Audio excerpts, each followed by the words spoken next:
selamat datang di episode kali ini.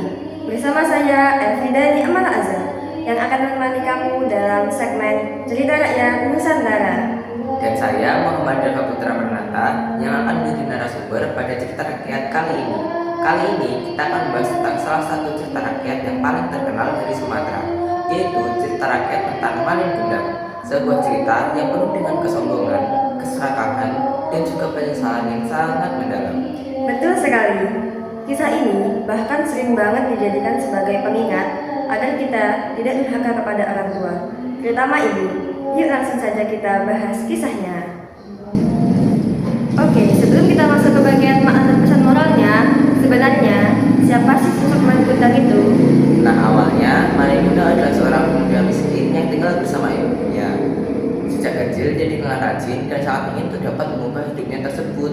Nah, karena ingin mengubah hidupnya tersebut, akhirnya Malin memutuskan untuk merantau keluar kota kan? Nah iya, bener banget. Awalnya Ibu Malin sangat khawatir, namun akhirnya mengizinkan anaknya dengan doa dan harapan agar suatu saat nanti menjadi orang yang sukses.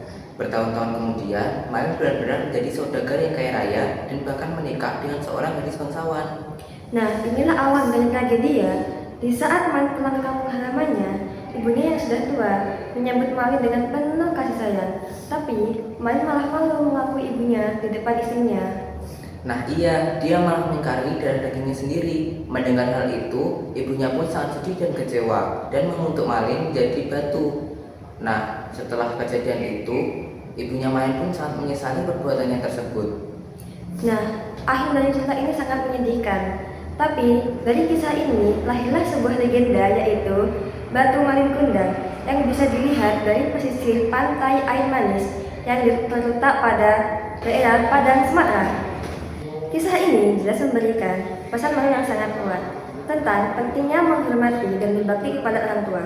Nah iya, sebesar apapun kesuksesan kita tidak boleh lupa dengan orang tua yang sudah membesarkan dan mendoakan kita sejak kecil, terutama ibu kita.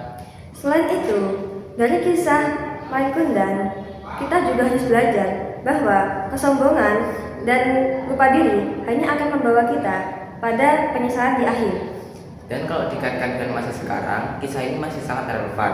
Banyak sekali orang yang ketika sudah sukses lupa dengan orang yang berjasa dalam hidupnya. Nah, itulah pelajaran berharga yang kita dapat dari kisah Malin Kundang ini. Jangan pernah lupakan jasa dan kasih sayang orang tua, karena ridho Tuhan tergantung pada ridho mereka. Kisah ini dapat menjadi pengingat bagi kita untuk selalu bersyukur dan berbakti kepada orang tua kita. Terima kasih sudah menonton episode kali ini. Jangan lupa dukung terus kelompok kami. Smart people, good people, Melestarikan cerita rakyat. Bye-bye.